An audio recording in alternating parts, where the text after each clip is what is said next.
Good morning. Is this on? Yeah. Good morning. Good morning. Shall I keep going like that? Thank you. Good morning to everybody, and thank you very much for coming early to listen to me speak this morning. My name is Gabriel Hemery. I work for a small NGO charity based near Oxford in England.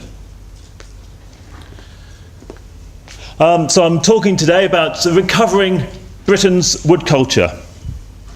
I think it's the first time, perhaps in this conference, we've heard a lot about wood culture. So I'm going to take you through some of the work that we're doing in our charity. So as I say, we're based near Oxford, and we have a number of different programs. We have a forestry think tank called Forestry Horizons that works across Europe. We have a citizen science project engaging people in trees in a scientific way, but in an educational way at the same time, called Tree Watch.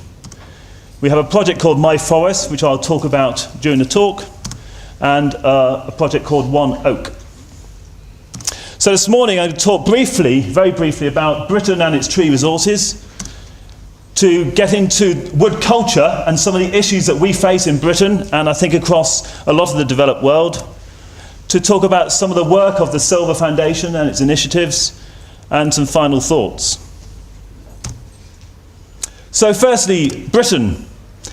Within the European scale, if you look at the top, you won't be able to read the writing, I know, but this is the percentage woodland cover in Finland, well over 70%.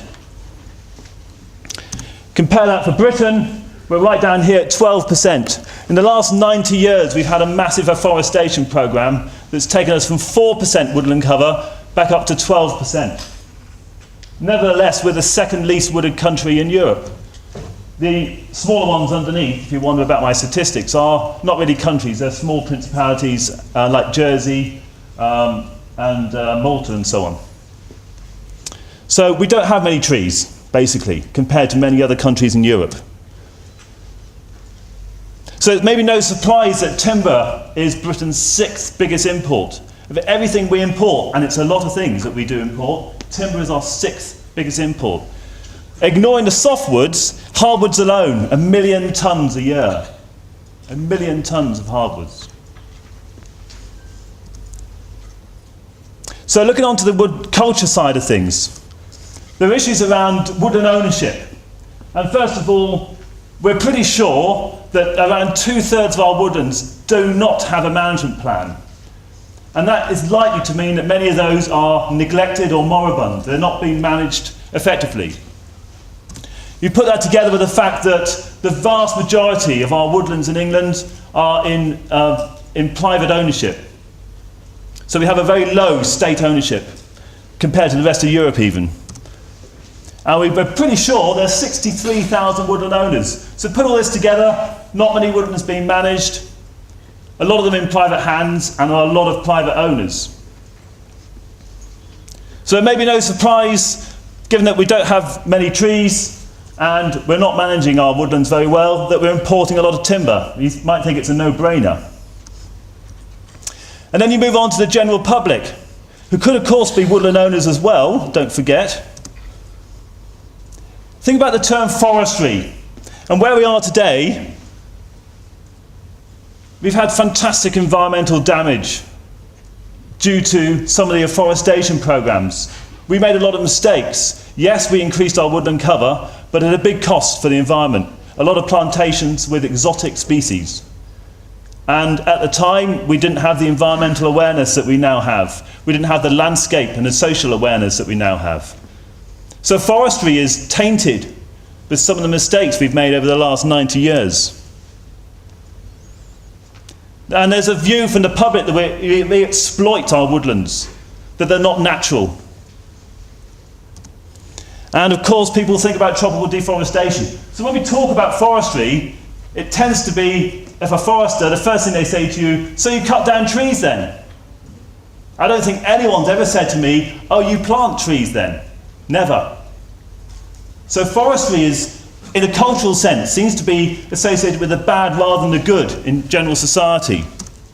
And it's no surprise, really, when you think about how much similarity there is in forestry with agriculture.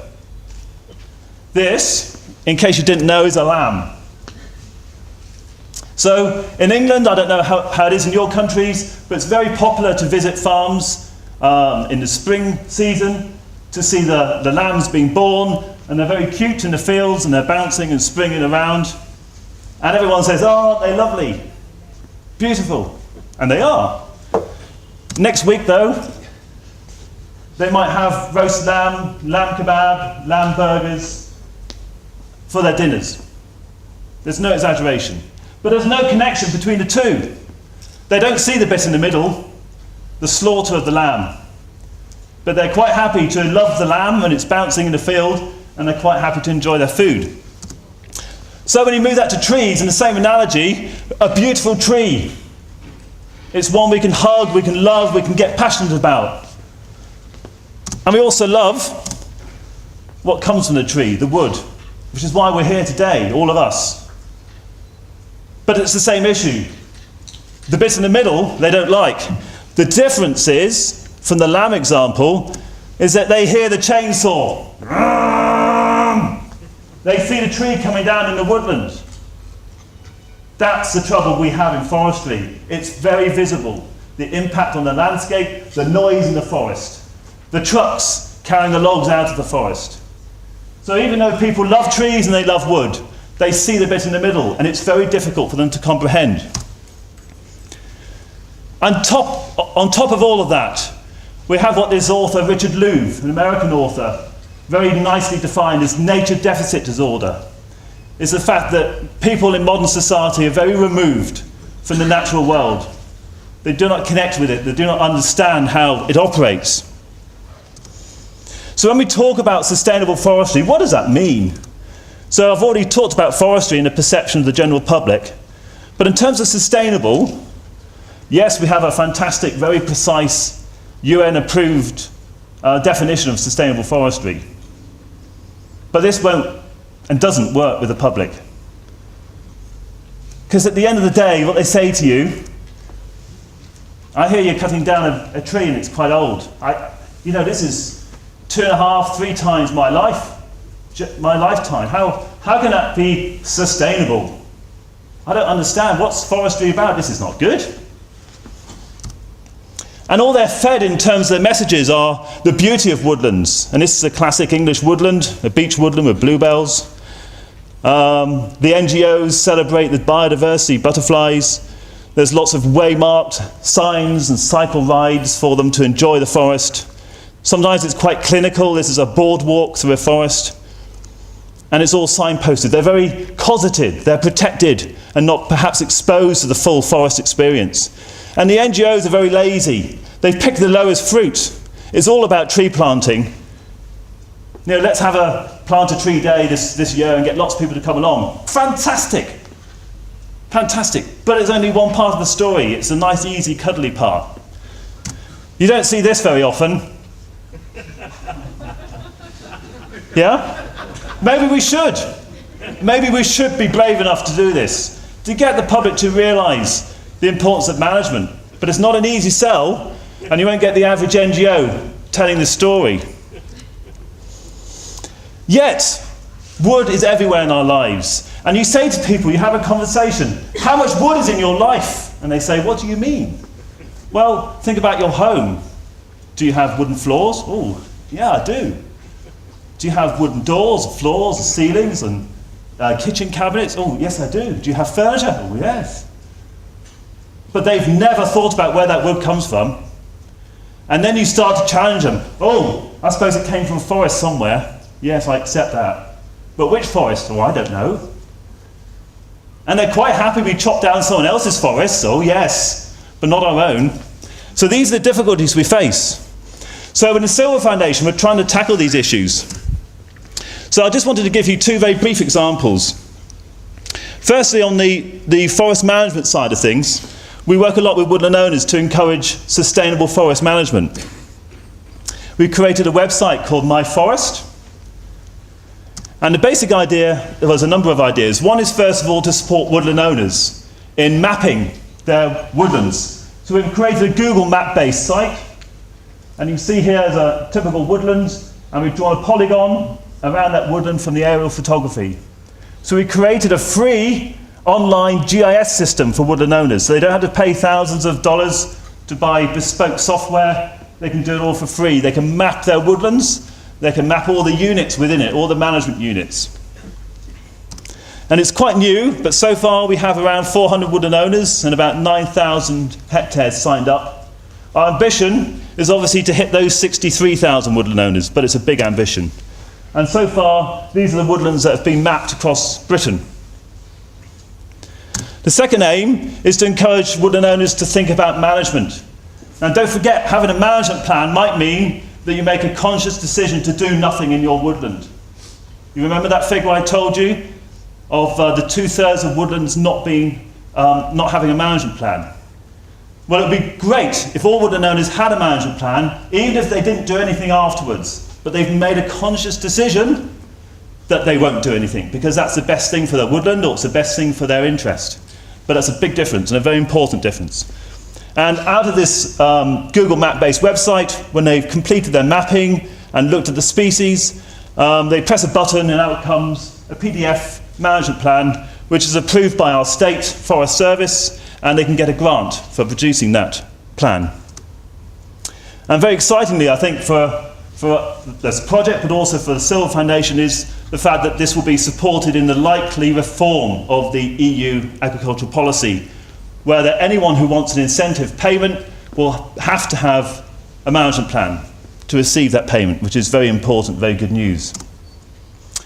And we also have a wood marketing site where woodland owners can put a logo on the website. This one would be standing timber for sale, this would be firewood, this would be coppice products, etc., etc. And it's all searchable by zip code and by distance to for wood miles and so on. So what we're trying to do is to connect the grower with the user. I'm very pleased to say that it was featured in the State of the World's Forests report this year. So if you get a copy from the FAO table, you look up My Forest Index and you'll be able to read more about it. The second thing I wanted to tell you, therefore, is about the public perception. So we've talked about the woodland owners, and now the public perceptions of growing trees for wood. So we set about to try and tackle this. You remember my poster with "Let's fell a tree today"? It's kind of that idea. Blatantly to fell a tree with as much noise, as much profile as we could, to challenge people. So we thought the best way to tell this story about wood culture was to follow the life of one single tree in great detail. So we found a great tree, which thought would produce lots of timber we could do different things with, and it looked pretty beautiful, had the bluebells underneath. You see the guy for scale here, he's kind of my height, he wasn't that small, you know, so it's quite a nice tree. This is oak, Quercus robur, and it was growing on a very high profile state, UNESCO site, Blenheim Palace, the home of Winston Churchill. So we had a good start to the project. And the whole idea, of course, was to get local people involved. And we worked with a lot of local school children. They came out to see the tree, lots of different groups. I'm just going to show you loads of photos now. And they did lots of artwork. They listened to the tree, they smelt the tree, they became at one with the tree, they understood it, they understood the woodland. They were helped to look at the tree in unusual ways, to explore the canopy and the biodiversity, and to do art projects. Back in their schools, they did debates against and for the felling. I don't know if you can see this, there's some great quotes on here. There are other materials that furniture could be made from. Why use an amazing oak tree? You shouldn't mess with nature. Doesn't the tree have a say too? Why should you kill something so beautiful? So these were the arguments against. So alongside the education work, we did lots of science too. So we did the traditional measurement of the tree height and diameter. We looked at the tree canopy using hemispherical camera and this technology to measure the leaf area. We used a laser scan to produce a 3D model of the woodland and the tree. And this is a view looking up at the canopy. Actually, that's down on the canopy. And a side view of the tree, all produced from a laser. We did some dendrochronology, looking at growth and age. And we discovered, to our surprise, it was 222 years old, much older than we thought. And because we're a bit nuts, and we are a bit nuts, we thought we'd weigh the tree as well. So when it was felled, the big lumps went to a weighbridge, and every other single branch, limb, and twig was weighed. It took some work, I tell you. And we discovered the tree was 14 tons, 14,385 kilograms. And someone asked the question, I think, on the first day about how much carbon in a tree. So with the great scientists from Forest Research, the state research agency, we worked out 3.93 tons, and that's above ground. We didn't dig up the root ball. So, some really good science as well in this project, and we married that science with art, working with watercolour artists, the beautiful painting called Oak Moon, in the days before the tree was felled. And this artist went into schools and did work with the schools as well. Botanical artists worked with us to produce this wonderful tree portrait. Photographers. And then we got all those children that have come out to see this tree, got to know it and debated it and seen it, to come out on a very cold day in January last year.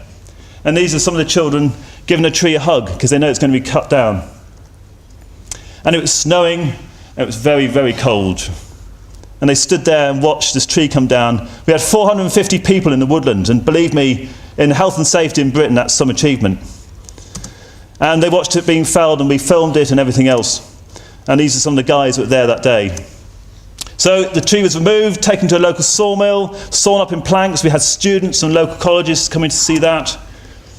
And this is the tree reconstructed from its main length here, and then 1, 2, 3 lengths. Lots of 22 different boards of different thicknesses. And while those boards have been drying, we started working with various workers. So this is a green wood worker who makes wooden bowls and spoons. We worked with the children and a local college to design furniture. This is a spider bench inspired by the children and made by students. Produced firewood, made some green benches, jewellery and odd things like that. We even went to legendary chef Raymond Blanc in his restaurant, and he's smoking salmon with the sawdust from the tree. And recently we've given some wood to produce beams for a very innovative curved timber frame design that's going to be built the week I go back. Of course, part of the story is also about regeneration. So with the children, we collected seeds from the tree before it was felled. And this spring, we went back with all 250 children, every one of them planted a tree. And that's the result this spring, actually. This is the tree base here. It's got a sculpture on it now. And all these tree tubes contain a tree. So what we're doing is telling the story and trying to engage people, using this as a platform for communicating the story. And we have a website, of course, and it's oneoak.info. There you can find film, music, photos, blog, all the sort of multimedia things, downloads for teachers. We've had a series of exhibitions, and we've got several coming up next year at really good places. And hopefully, I'm trying to find a time to write a book and doing talks like this, but mostly to the public and not to the converted. So just to wrap up, trees and forests are incredibly important, and they're going to increase in importance. You go and hear the futurologists speak today about the future of trees. Some really exciting ideas, and we heard yesterday about the techniques in building and how we can really improve and advance how we use wood in buildings. But also at a micro level in terms of the bioeconomics, so how we extract lignin and polymers from it to make clothing or lipstick. These are some of the advancing technologies. And in the light of increasingly robust competition for resources, we're not going to be able to afford to plant in Europe a lot of more farmland and convert it to forestry. We're going to need to produce food. So the more we can get out of our forests, the better. And I think forests will produce more and more variety in their materials. Over and above, of course, the other advantages and importance of trees in climate change and so on. I mentioned briefly before this idea of nature deficit disorder. This really is a very important issue because in light of the first bullet here, to try and achieve some of these aims, if the public aren't with us, we're not going to do it. We have to find a way to bring people closer to nature again. We live in an increasingly urban lifestyle. How can we connect people with the natural environment in a meaningful way? If we don't, it's going to stifle our ability to innovate. There's a well-known saying, I'm sure you all know it, that trees precede civilization and deserts follow. But of course, with sustainable forest management, it need not. We can actually, as a civilization, embed trees in the deepest way in the future of our society. So fundamental to me is wood culture. And we have to rebuild that if we're going to make this vision come together. Thank you very much.